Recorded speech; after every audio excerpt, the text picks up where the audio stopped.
this is Adam Jensen. I'm a big fan of Crazy Horse Gaming. I didn't ask for this, but I'll check it out. Awesome! Yeah! Ouch!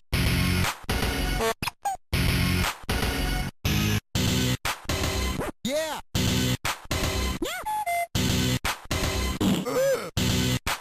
You did it! Yeah! Cool! Are you ready? Awesome! Hey everybody, welcome to Crazy Horse Gaming and another Throwback Tuesday. First of all, I want to apologise for not having a Throwback Tuesday for the last couple of weeks. That was mainly due to the fact that I was suffering from a pretty bad cold and I couldn't speak basically. I was all froggy and throaty and coffee and it wasn't very good. I'm still a bit coffee to be honest. But I'm a lot better than what I was, so I apologise for that. And anyway, enough dribbling on about my man flu. Let's get straight into this week's Throwback Tuesday. Today we are playing Global Gladiators on the Sega Megadrive, which I have here. Let's see. Also known, I believe, as Mick and Max Global Gladiators. Give you a little bit about the game here, thanks to the older tablet and Wikipedia, of course. So, Global Gladiators, also known as Mick and Mac Global Gladiators, is a 1992 platform game by Virgin Interactive. So we've got a side-scrolling platform, as you can see here, with the groovy kind of stuff that's going off. I do believe it says here somewhere that this runs on the same engine as Aladdin and Cool Spot did, which was quite cool. It was developed and published by, or developed by Virgin Games USA and published by Virgin Interactive. This was also available on the Mega Drive, Genesis, Master System, Sega Game Gear, and Amiga. It said there was a port of this due to come out on the Super Nintendo and the Game Boy, which never happened for legal reasons. But yes, so 1992 platformer. Also, want to point out that this will be the first game we are playing on the Retron 5. I picked that up a couple of weeks back, actually, around about the same time I came down with a cold. I gotta say, it's a pretty awesome piece of kit, so we'll be talking about that as we go along as well. I'll go into a bit more about what the Retron 5 is, for those of you who might not know. Let's check the recording, everything's fine. As you've seen the groovy intro there and the cool music, and the intros to the level. But let's play a bit of it, that's shall we? Sega! Virgin! So I remember playing a few Virgin games back then, obviously Aladdin and go to the options, let's have a look.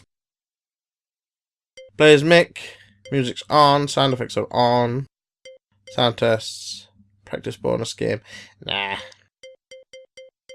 And it's on normal. That'll do for me. Now, as always with the Throwback Tuesdays, I've never played these games before. Oh, well, not as always normal, but... So we have a goo gun, jump, it doesn't do anything, right. That'll be an enemy. So yes, back to this. Excuse me. So I'm still a bit coffee. Back in the 90s there was a weird range of games which McDonald's did. There was quite a few actually. 90s, late 80s, early 90s. I'll jump down. I'll jump up though. And yeah, this was one of them. There was also there was another McDonald's game out on the NES, which I don't think was the exact same as this, but it's very familiar, I think. I don't think this was ported to the NES. I could be wrong. This could have been ported to the NES. Do not believe everything Wikipedia tells me. But as a general, I remember seeing this around when I was a kid, and it's possible I may have rented this thinking back from the local shop as a child, because it does seem very familiar. And I did used to rent quite a lot of games from the shop because, well, basically, we couldn't afford them.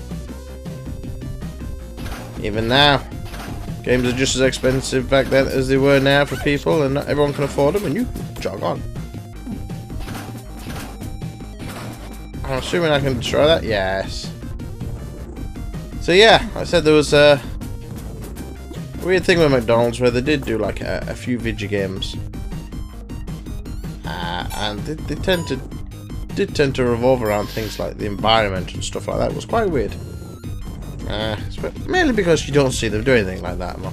And maybe they should. Maybe. Ah! Whoops. That's what I get for not paying attention. McDonald's should get back into developing video games, I think. But yeah, anyway. To the game. Quite a colourful game. And, you know, quite groovy music. Graphics aren't too bad at all, to be fair. We're going around with a Super Soaker filled with goo. Never had a Super Soaker as a kid either. I had a cheaper version, which was kind of like just a long pipe which you should stick in the water and pull the handle out and it took the water in. Which was, it was cool enough for me. Yeah, so cool music. Ah, fudge nudge. I'm liking the graphics. It is quite a groovy game so far. Yeah, not bad. What's this do? Oh! Invisible platform. Going up.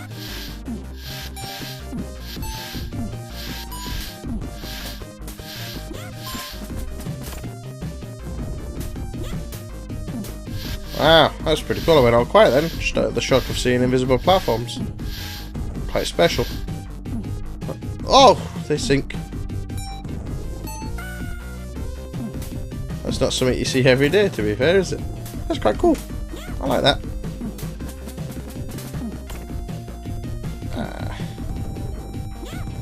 Right.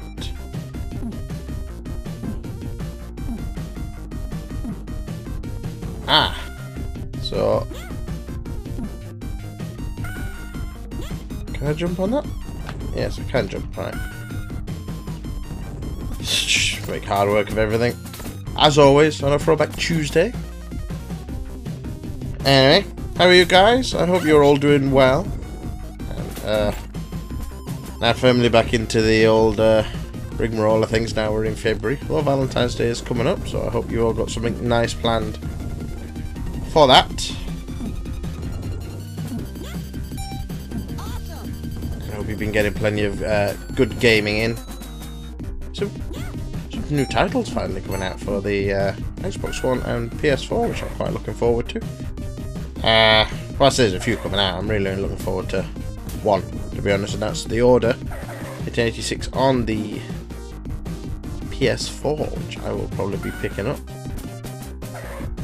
But there's quite a few coming out. Obviously, Dying Light's out for digital download. Soon to be the disc retail. Why they delayed that is just beyond me. It's a bit silly. So I believe the point of this is to pick up the golden arches as you go through the game, I think. Just a side thought there when I was talking about, yeah, so what did I say? The Order coming out, Dying Light kind of out and not out at the same time, and Evolve, I believe, is due soon. Dying Light, not something I'm particularly keen on, and because it just looks like a first-person shooter with zombies to me.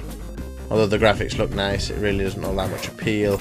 It doesn't seem like it's much that hasn't been done before.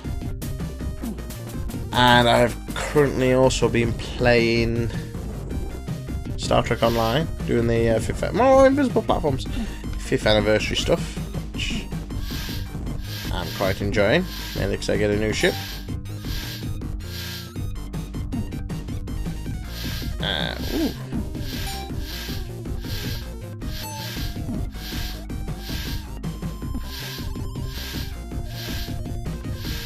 These platforms are quite cool. I'm liking them. So yeah, I'm playing 5th anniversary of Star Trek Online.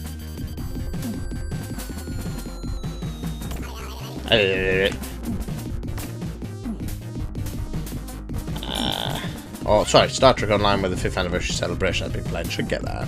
It's hard to talk and play at the same time.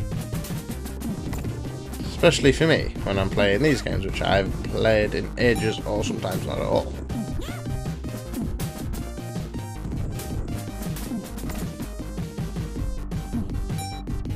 So,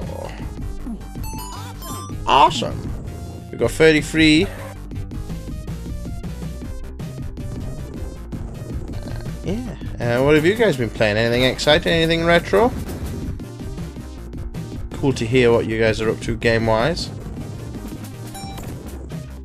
And yes, as I was saying, talking not a lot about this game, but as I was saying, this is the first game I'm recording on the Retron 5 for Throwback Tuesday.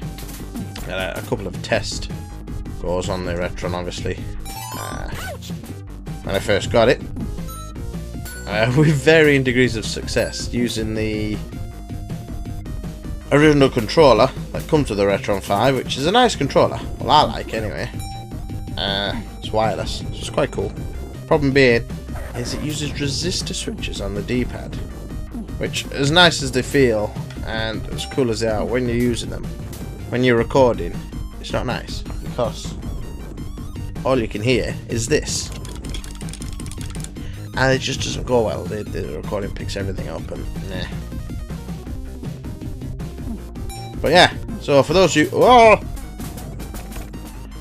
who don't know, the Retron 5 is a console made by Hyperkin, which can play 10 consoles in one.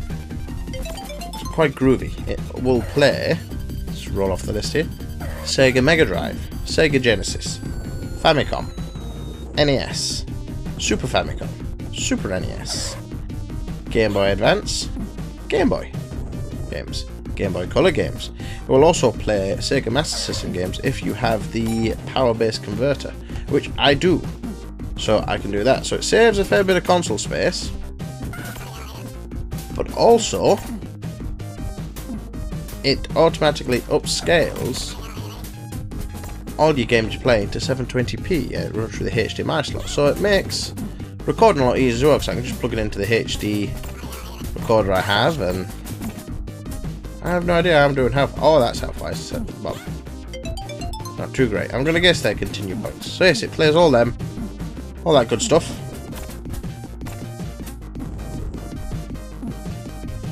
And it upscales them all to 720p. Makes them all look nice. Because on big screens... I'm going to get that dude. With my goo gun. On big screens, as I was saying, when you're playing these old consoles, if you're playing them on a big TV, it looks pants. It really does.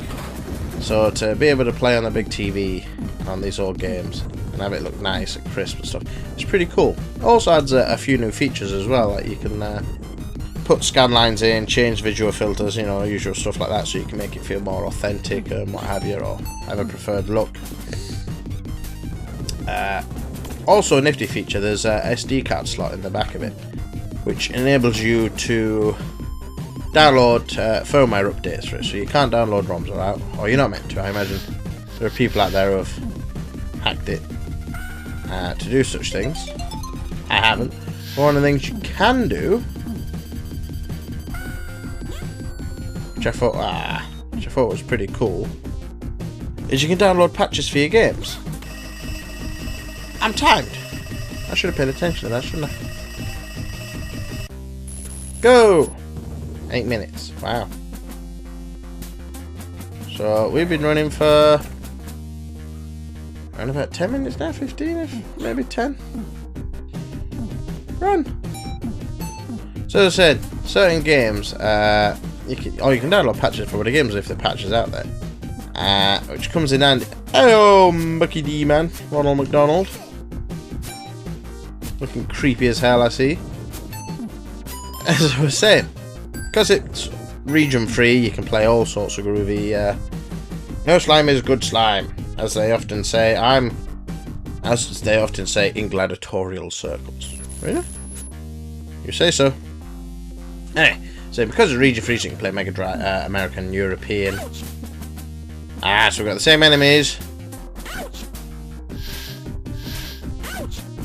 Hit him! Just a different colour. I will get this sentence out, which I'm trying to tell you. Because it can play all regions, it's not region locked, you can play American, Japanese, European games. Which comes in quite handy because for a while now I've had Chrono Trigger. But the Japanese version, because obviously the PAL version and American versions are a bit more expensive, and I haven't been able to fork out for that yet. So I bought the Japanese version, it's cheaper. It's all boxed and everything, and, you know, it's really good condition. Thing is, I've never played it. Not because I couldn't, because I do have like obviously the NES region-free cart adapter doohickey, which is a cool piece of kit, but because Chrono Trigger is an awesome RPG, one of the best RPGs of all time, some people will say, but it's all in Japanese. I can't read Japanese. But what I can do now, I can download the patch, put it into the back of the Retron 5, ooh, and the patch translates it all into English for me, which is awesome, because I can now play my Chrono Trigger in English and enjoy it, which is something I've just recently started, so I'm fairly not far into Chrono Trigger yet, because it's a huge game obviously, but it's good to be able to play after all this time. I've had the cart for years and just never been able to get past the menu screen really, because like I said, I don't read Japanese. It's something I won't mind doing, but I'm going to be honest, it'll probably never happen. Well, you never know, I might take it up one day. I have a spare bit of time to learn Japanese. Would be cool. Go visit Japan, be able to speak the native language. Get some awesome video games while I'm there. But yes, that's rant off, and that was the Retron 5 was on about. It's a cool console, it really is. So, do we get any new enemies in this? Because I've been ranting on and just killing the same old slime monsters while I'm doing it. And this is level 2.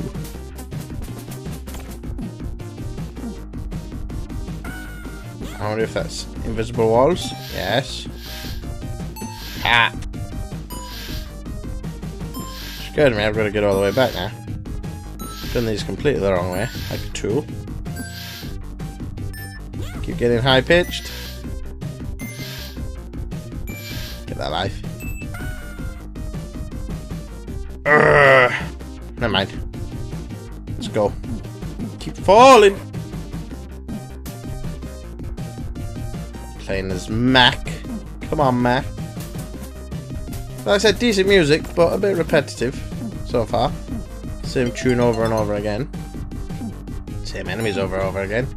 In this. Give me the health. Awesome! This is a good thing with a goo, is you can kind of sling it, so you can get enemies like that and not have to be facing them. Pew, pew, pew, pew. Just launch going. Oh, we're down to what? 4 minutes? Do hope the sound of the pad isn't coming through, although I'm not using the pad that came with the Retron. My Megadrive pad does have kind of like a rubbery sound to it. This 6-button pad that I use. It's got the weirdest D-pad ever. But it's still a nice pad, don't get me wrong. I'm not dissing the pad. Anyway. So what do you guys think of Total Global Gladiators then? I'd say it's a fairly colourful game, but so far the only colours I've seen are green and brown. Doesn't look too bad, and the music is decent quality, if somewhat repetitive. Certainly played a lot worse on a Throwback Tuesday. Give me that much. We've got some good throwbacks coming now, so it's now one of the weird problems I have when I was recording with the Megadrive was, I don't know if it has something to do with the fact that there was clearly a platform there. I don't know if it's something to do with the fact that I have the 32X and the Sega CD plugged into it. I get the issue where whenever the screen would go black, it would drop a frame or two, and then when they come back out from the black screen to the colour, it was all out of sync. And wouldn't be too bad to begin with, because literally it was only dropping like a frame or so, but as time went on, the more black screens you got, obviously the more frames you drop, so it got worse. But now with the Retron, at least when I'm playing Mega Drive Master System games, I don't have that problem. Unfortunately, the Retron can't play 32X games. You can plug a 32X in, power it, and it will still detect games, or still play Master System and Mega Drive games, but what it will not do is play 32X games. Because it's not supported, which is a shame. It would have been awesome if they could do 32X as well, but I imagine that's just like asking way too much. Anyway, enough about everything else. Back onto retro with Global Gladiators. So like I said, what do you guys think so far? It's not the worst looking game. Fuck off! Pardon my French.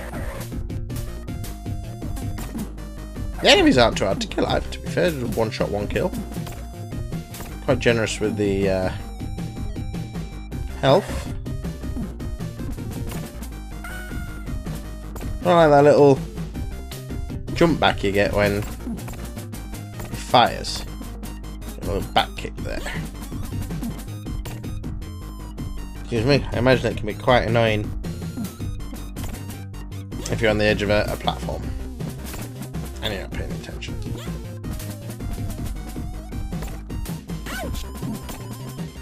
Ouch!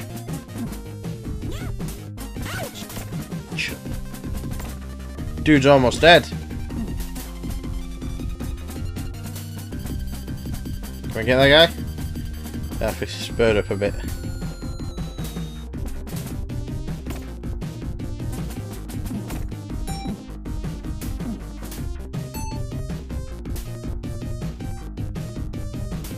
Gotcha. As you can see, fell off that platform there by accident. Huh? Seriously? Gotta be up there. Ooh. Brake sound there, that was quite cool.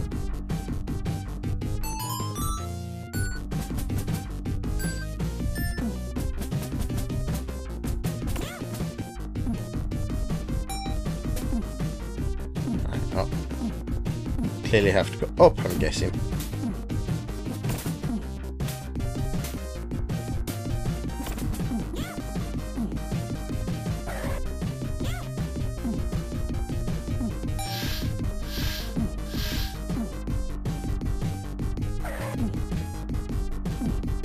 So, up this way maybe? There we are. Maybe this is the way. Wonder if there's any other level bosses on this. Guess we're about to find out. Hopefully. And what we're, I'd say 20 minutes in. I said before, it's pretty difficult to judge. Although obviously it's recorded. So there's a time frame there, but I tend to hit record and then do a few things first, so there's a few minutes before you actually see the recording. You know, you gotta sync up the video and stuff like that. Also thinking of purchasing a new webcam rather than using a camera. I'm using a HD webcam for the face cam, which I'll just have on the monitor. I'm not sure yet. So the way my setup is at the moment, it's a bit awkward because I've got quite a large monitor which I use for the video gaming and my PC also, and so if I put a webcam it'd be right high up, it'd be pointing down, so I'll have to see. I don't know. Hey Ronald!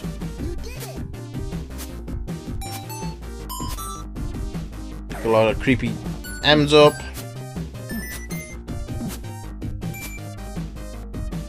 As Mick always says, slime will be slimed. Wise guy. We got any new enemies? No. So more of the same.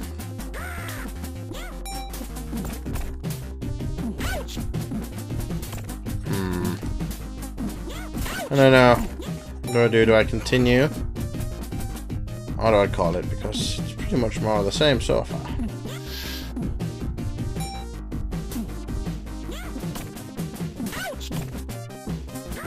Let's just see how far we can get ploughing through. Not very far, apparently. Haha! Well, So we're at the 20-minute mark there, 23 minutes, something like that. I didn't press start there. So, I'll hit the old pause button and you get the freaky waved in thing there. That was a bit bizarre. And we'll call it there for a day. So that was Global Gladiators on the Sega Megadrive, or Mick and Mac on the Global, or Mick and Mac. I'll say that again, on the Global Gladiators. Try that again. Or Mick and Mac and the Global with the Global Gladiators. I just can't get it right, can I? Join Mick and Mac, the Global Gladiators. Or just Global Gladiators on the Sega Megadrive or Sega Genesis, depending on where you are from, for another Throwback Tuesday, now that I eventually managed to get my words out. I want to say a big thank you all for watching. If you enjoyed this video and my random ramblings throughout the whole thing, please hit the thumbs up button. It'd be greatly appreciated. And if you want to, why not subscribe? That would also be greatly appreciated. If not, not a problem. If you just want to sit and watch the video, if you enjoyed it, then that is awesome. I want to thank you all for your support. Those of you who do hit the thumbs up and the subscribe, it's greatly appreciated. And those of you who watched it, it is just as appreciated. You're all awesome people. Hope you enjoyed the video. Once again, a big thank you for watching, and goodbye.